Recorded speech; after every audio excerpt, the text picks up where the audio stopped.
Hey everyone, Tactics here with a bit of a different video because instead of talking about World of Warcraft, I want to talk about a game that's been getting a lot of hype, particularly in the WoW community, and that is Fellowship. They recently had their open beta, which I played for over 30 hours. I did all the content that was available in that open beta, and I figured I would give my thoughts on the game, what's looking good, what needs some work, and most importantly, is it worth trying out when early access releases on October 16th? To start, let's talk about what the game even is. First, it's kind of a new genre they're calling a MODA, or multiplayer online dungeon adventure, and it essentially takes the hero and quick queuable gameplay aspects from MOBAs like League of Legends, combines it with the MMO Holy Trinity and WoW-like combat in group PvE content similar to Dungeons, plus it sprinkles in some ARPG elements in there from games like Diablo and Path of Exile just for good measure. There is no open world, there's no leveling, no consumables or gear durability. You just open up the character select screen, pick what hero you want to play, and you queue up either alone or with friends up to the max group size of 4. No other content is currently available outside of these dungeons or adventures, as some of them are called. So there's no raids, there's no PvP, just 4-player PvE content. Because of this, a lot of WoW players have been referring to Fellowship as Mythic Plus the game, which is accurate in some sense, but definitely does not tell the whole story. So let's zoom in a bit and start by talking about the instance content, of which there are currently 2 different types, both involving those 4-player groups as I mentioned. First are adventures, of which there will be 8 on early access launch, and these feature a single boss with a roughly 12-minute timer, where at the end every player receives a single piece of gear. On top of that, there are also 4 dungeons, which instead have 3 bosses, a timer closer to 30 minutes, and drop 2 pieces of gear per player at the end due to that higher time commitment. Based on those numbers, these instances are way shorter than your average dungeon in WoW, which for a lot of people is a big positive, especially when it's combined with a solo queue-like system and no daily or weekly chores to stay on top of, meaning you're spending a lot more time doing the actual instance content, and it requires less of an overall time commitment. Now, looking closer at the mobs and boss encounters in these instances, I would say it is a bit more simple than WoW Dungeons, which once again is not necessarily a bad thing, as it makes it much easier to understand and initially pick up. They also have this system in place where mobs won't initially have all of their abilities unlocked until you reach a higher key level, so you can kind of get eased into it. And then even then, when they have all of their abilities, there are plenty of mobs with 0 or 1 ability, plenty of mobs with 2 abilities, and then very rarely you have these larger mobs with 3 abilities. So generally, again, a little bit more simple than I would say WoW Dungeons. The boss fights are also pretty intuitive and interactive, including some very interesting concepts like tethering your group conga line style to an anchor as you get thrown underwater and need to dodge sharks, which does sound goofy, but is also very challenging and very fun. There's also great diversity in how the boss damage profiles work, considering how few bosses they have. They've got pure single target, they've got 2 target cleave, big AoE, they've got damage amps, they've got a lot going on here, which is awesome to see.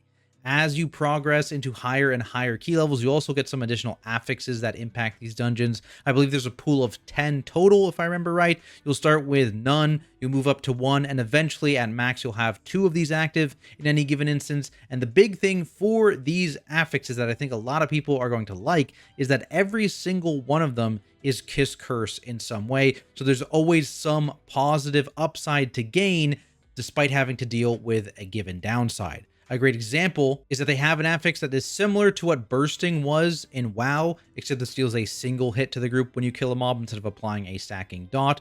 But at the same time, when you kill a mob, it gives a stacking 30-second stat buff to your group. So it encourages you to do things like chain pulls together and stagger kill mobs in order to extend that stat buff for as long as possible, which is basically the ideal way to handle the negative portion of this affix if the kiss effect didn't exist, which I think is great design and actually feels really good when you play around it correctly. And I'm happy that this is the route they're going down with affixes. Moving away from instances, let's quickly talk a bit about the heroes, where on early access release is going to be 2 tanks, 5 DPS, and 2 healers, with a third tank on the way shortly after launch. That is a relatively small hero pool, which makes sense since the game is in early access, but that's still a fair criticism I've heard from a lot of my friends. There's just maybe not a hero that really speaks to you or something that you vibe with at the moment, which is totally fair. That being said, I think a big advantage of them doing the hero based specs as opposed to whole classes like your standard MMO is that they can make something potentially really niche thematically without needing to worry about fitting it into a class fantasy like specs in WoW. They also don't need to worry about tuning outside of the specific 4-man instance content, since things like raids, PvP, and world content don't exist. So I hope because of that, it means that we will see the hero roster expanded fairly quickly, and we'll see some pretty unique ideas in terms of theme. When it comes to the actual hero gameplay, I would say again, it is a bit more simple than WoW classes. So this is another one of those things that may not actually be a negative, as there's been a lot of talk recently about retail WoW specifically, and how some things and interactions, talents, whatever it may be, kind of are needlessly complex in certain situations. Personally, I do generally prefer the complexity of WoW in terms of the combat. That being said, it's not like there's no depth here to these heroes. For example, the hero that I spent most of my time playing was Helena, who is most similar to Prot Warrior, but instead of the anger management passive causing you to CDR your major cooldowns, instead it kind of CDRs her rotational abilities with the chance to sometimes double CDR based on your spirit stat. So it keeps the rotation kind of interesting, and it flows nicely without needing to read through entire massive talent trees like you have in World of Warcraft, where potentially 10 things are amping one of your spells. Speaking of talents, there is a talent tree for heroes, which is most similar to the Mists of Pandaria trees, where you have 3 options per row, except there is a bit of a twist here. Each row has an assigned talent cost of anywhere from 1 to 3 points to take one of the talents in the row. You get a total of 13 points to invest, and if you want to, you can actually invest in multiple or even 0 talents on a given row. There is no requirement that you can only have 1 talent per row. You can do whatever you want, so you can come up with some pretty interesting combinations.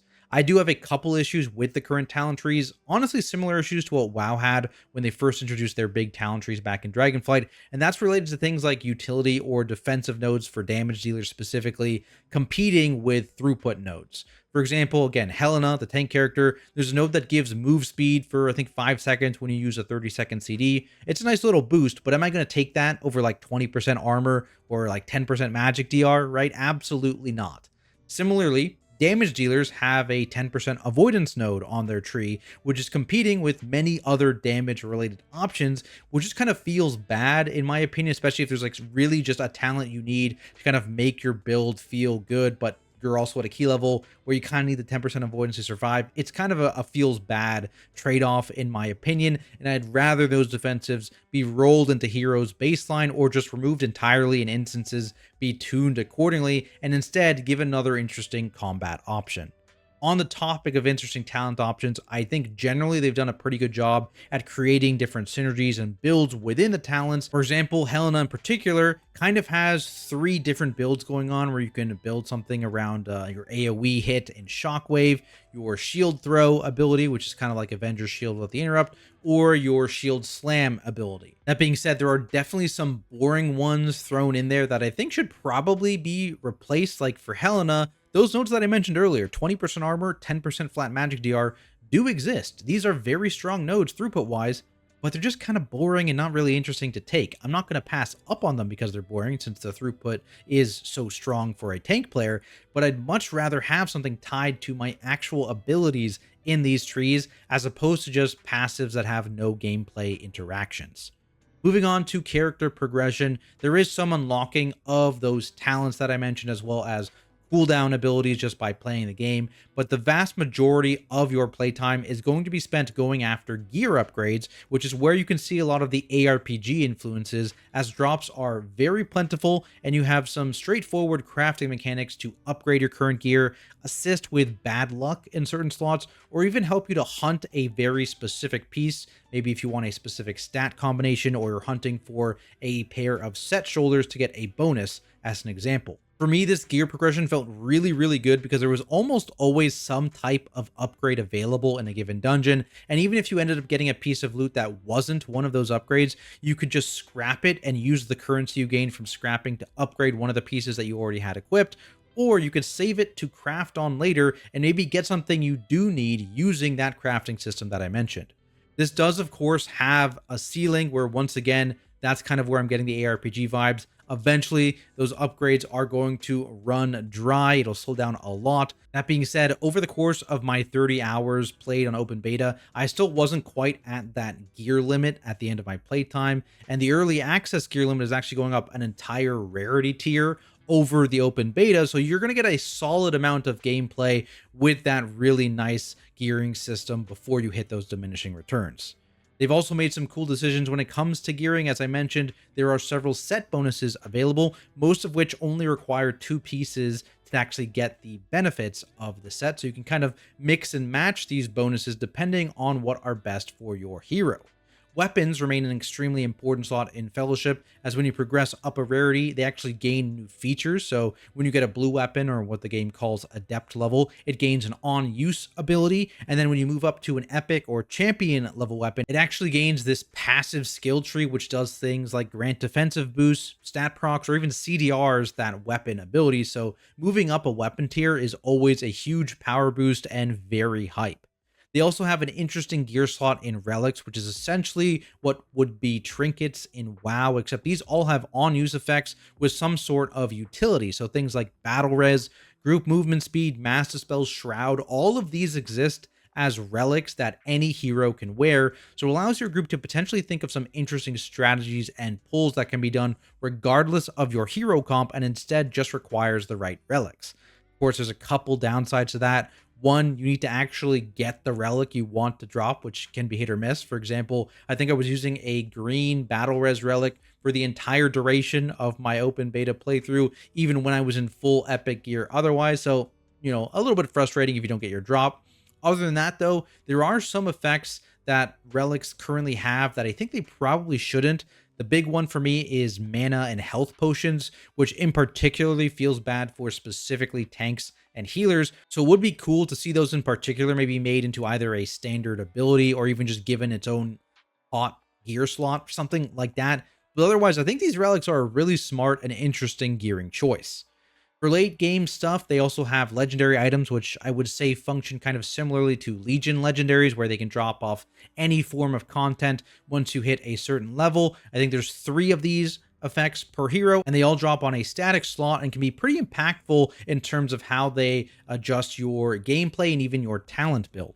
On top of that, there's also a gem system, which I didn't get to experiment with too much, as it's a very much a min-max end game system thing where you're going to start hunting for gear with sockets on it in order to gain these passive benefits that are tied to a certain gem color and ramp up the more of that gem color you have socketed in your gear. So there is kind of chase stuff to go after as well. Next up, let's talk UI, which definitely seems like the most kind of rough around the edges thing in my opinion. First off, add-ons don't exist here. They instead offer a lot of baseline features, including party frames that resemble what a lot of Mythic Plus players would be used to, damage meters, boss timers, and a fully movable and resizable UI. These are all great features to include, but at least in my opinion, most of them are missing kind of key bits, which again, early access, so makes sense, and hopefully they get iterated on soon. Some examples include the ability to whitelist or blacklist both buffs on yourself and debuffs on your target. For example, sometimes I've got like 15 buffs. They just shoot across my screen. Really, I only care about 2 or 3 of them, and it's really hard to see them when I have that many buffs. Similarly, if you're a dot class or you have a dot class in your group and they're just ramping up the number of debuffs on a target, it can kind of be hard to see what you want to see. When it comes to the damage meter, it's very surface level. I would love for it to be more like details where you can actually click in and drill down and see more like what targets I did the most damage to, as opposed to just my raw damage number, what abilities I was taking the most damage from, instead of just what mobs I was taking the most damage from, things like that. For timers, I would love a way to adjust what is being tracked and also add alerts. For example, there are some abilities that either have great telegraphs or maybe just not relevant to me, and I don't want to track them. So in that case, I'd love the ability to just tick that ability off reduce the clutter. In the same vein, maybe there's one ability per boss that is really, really important for me. I want a big sound alert on it. A setting to let me do that would be very nice. On the topic of boss abilities, there's a dungeon codex, I believe, in game that shows loot and stuff like that. Would love for that to show boss abilities, because sometimes it's a little unclear what the bosses are doing. We'd have to wipe to it like maybe 10 times to actually figure out exactly how a mechanic works. And even then, sometimes we have to go digging through logs to see, oh, this is actually a frontal cleave on the boss's melees, which we had no idea about. So things like that could be a little bit more clear for sure. But overall, it is great to see that there is some baseline option for a lot of these UI elements. From there, we can talk about some non-gameplay related stuff like monetization, which I'm sure a lot of people are going to be worried about. My understanding is that early access will come with a flat 25 USD box cost, and that is it. They do plan on including cosmetic-only microtransactions, so things like mounts and transmogs. However, they have explicitly come out and said that there will be no pay-for-convenience features. As to them, that's just a different form of pay-to-win, so you do not need to worry about any power whatsoever or time gating being hidden behind a paywall. As for the dev team itself, I only have positive things to say about them with my interactions. They're a pretty small team that seems really dedicated and is very responsive to feedback in their Discord server. I think there was a daily tuning pass over the entire duration of that open beta, just adjusting things based on feedback. So if things are super overtuned on early access or out of whack for whatever reason, you can expect tuning to be very frequent instead of things just sitting as is. Now, the $1,000,000 question: is the game good?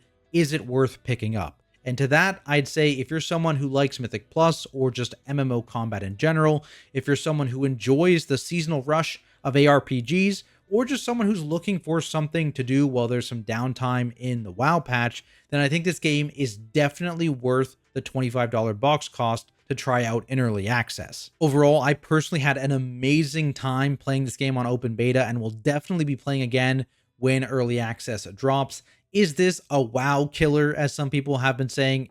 Absolutely not. To me, this is very much like an ARPG with WoW-like combat. I'm going to have a blast for a couple weeks on a new season launch. Then I'll probably play something else, maybe go back to WoW until the next season comes out. And that's okay. Personally, I'm a really big fan of ARPGs and playing them short term when seasons launch outside of WoW patches. And this is probably going to be another one that I slot into my rotation, especially if they follow a similar model and crank out a season every 3-ish months with things like new heroes, new instances, maybe even a seasonal theme that impacts your gameplay and switches things up. Whatever it is, I think the core features they have so far are really solid, and I'm excited to see what they do in the future. But there we have it, guys. That is my thoughts on Fellowship. I would love to know what you guys think of the game if you played open beta. What are you looking forward to the most? Let me know down in the comments below. As always, I need to thank all my amazing Patreons for their continued support making content like this possible. Otherwise, I appreciate everyone watching, and I'll see you all in the next video.